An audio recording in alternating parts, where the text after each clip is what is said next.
دوپٹہ, لڑکیاں دوپٹہ اوڑھتے نا, اوڑھنی اوڑھتے نا, دوپٹہ ہمارے یہاں مسلمانوں کی تہذیبی روایت ہے, کہتے مطلب تہذیب کا حصہ ہے. اس کے بارے میں کوئی شرعی حکم نہیں ہے, شرعی حکم نہیں ہے. دوپٹے کو اس لحاظ سے پیش کرنا کہ یہ شرعی حکم ہے, اس کا کوئی جواز نہیں ہے. یعنی اوڑھنی اوڑھنا یہ دینی حکم نہیں ہے بلکہ بول رہے. صحیح ہے بات, یہ سب کو سمجھ میں آ رہا نا؟ کیسے موٹے موٹے باتیں غلط بول رہے سو, لیکن سمجھ میں نہیں آ رہا. سوشل میڈیا پہ لوگوں کو سمجھ میں نہیں آ رہی ہے بات. کئی لوگ اس آدمی کو فالو کر رہے, اللہ معاف فرما. اب دیکھو ایک فتویٰ سنا دے کے بات, فتویٰ بھی اس لیے سنا رہا ہوں تاکہ معلوم ہونا کہ وہ آدمی کے بارے میں حکم کیا ہے. تو دارالعلوم دیوبند کو فتویٰ پوچھے اس آدمی کے بارے میں, کیا فرماتے ہیں علماء دین و مفتیان شرع متین جاوید احمد غامدی کے بارے میں, جس کے یہ عقائد ہے. اب وہ عقائد اب بھی سنے نا, سرسری طور پہ پھر سے سن لو. پہلا عقیدہ نزول عیسیٰ, یعنی عیسیٰ علیہ السلام کے نازل ہونا اور عیسیٰ علیہ السلام کے آسمان پہ اٹھا لیے جانے اور دنیا میں واپس آنے کے عقیدے کا انکار ہے. کہتا ہے کہ عیسیٰ علیہ السلام وفات پا گئے. مہدی علیہ الرضوان کے ظاہر ہونے کا بھی منکر ہے. مرزا غلام احمد قادیانی کو کافر تسلیم نہیں کرتا. حدیث کی حجیت کا منکر ہے. کہتا ہے کہ حدیث اور سنت رسول سے قرآن کے کسی حکم کو خاص نہیں کر سکتے. کہتا ہے کہ حدیث مبارکہ میں جو چیز اس کے علم اور عقل کے خلاف ہو وہ قبول نہیں ہے. آگے کہتا ہے سنت کے قبول کے لیے بھی قرآن پاک کی طرح تواتر کی شرط ہونا.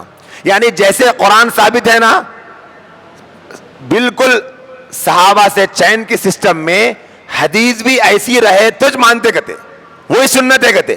ہم لوگ ایسا بول رہے نا ہر چیز میں سنت, ویسا سنتا نہیں مانتا. آگے کہتا ہے سنتوں کی تعداد صرف 27 ہے. بلکہ یہ جو عقیدے ہے, یہ عقیدے پڑھ کے سنائے تو دارالعلوم دیوبند کے علماء کیا لکھے کہ احادیث متواترہ اور صحیحہ اور ثابتہ کا منکر اور اس کو حجت نہ تسلیم کرنے والا اہل سنت والجماعت کے اجماع سے دائرہ اسلام سے خارج ہے. کس کا فتویٰ ہے یہ؟ دارالعلوم دیوبند کا فتویٰ ہے, اسلام سے کیا ہے؟ خارج ہے. اور کہا گیا جامعہ اسلامیہ بنوریا ٹاؤن کا فتویٰ, جاوید احمد غامدی کے بہت سے نظریات قرآن اور حدیث کے صریح نصوص کے خلاف اور اہل سنت والجماعت کے اجماعی عقیدوں کے خلاف ہے.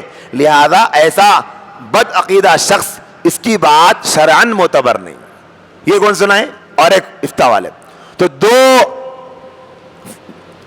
دارالفتاء کا فتویٰ سنایا اور اس کے عقیدے مختصر بتایا, میں پورے نے بتایا, بہت ہے. اب بولو جاوید احمد غامدی کون ہے معلوم؟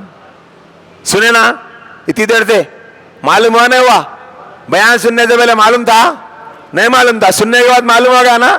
تو اب کیا ہوا؟ معلوم ہو گیا تو اپنے دل میں چھپا کے رکھ لینا. پھر ہاں غلط ہے بول کے کوئی بھی اپنے گھر میں بچے سن رہے ہیں, بڑے سن رہے ہیں, تو کیا کرنا؟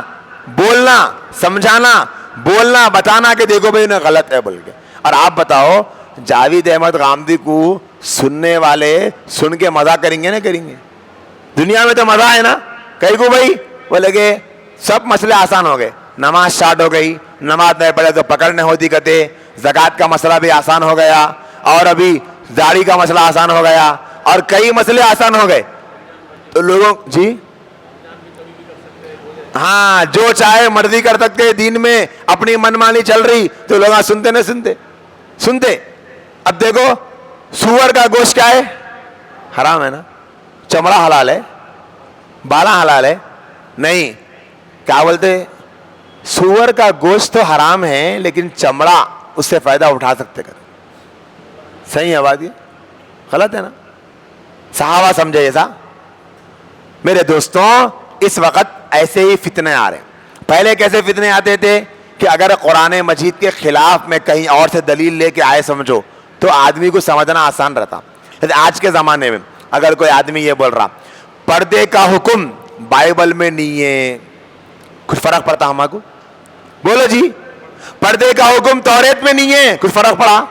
پردے کا حکم انجیل میں نہیں ہے, کچھ فرق پڑا؟ کچھ بھی نہیں فرق پڑا. عام آدمی بھی, بچہ بھی بولتا توریت میں نہیں ہے تو ہمارا کیا کرنا ہے جی, ہم نہ تو قرآن کو مانتے بول.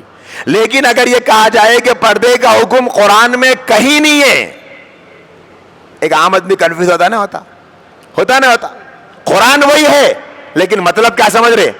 اپنی مرضی کا. تو اسی لیے علماء سے قرآن کا مطلب سمجھیں گے تو صحیح مطلب سمجھ میں آتا. سب کریں گے نا انشاءاللہ.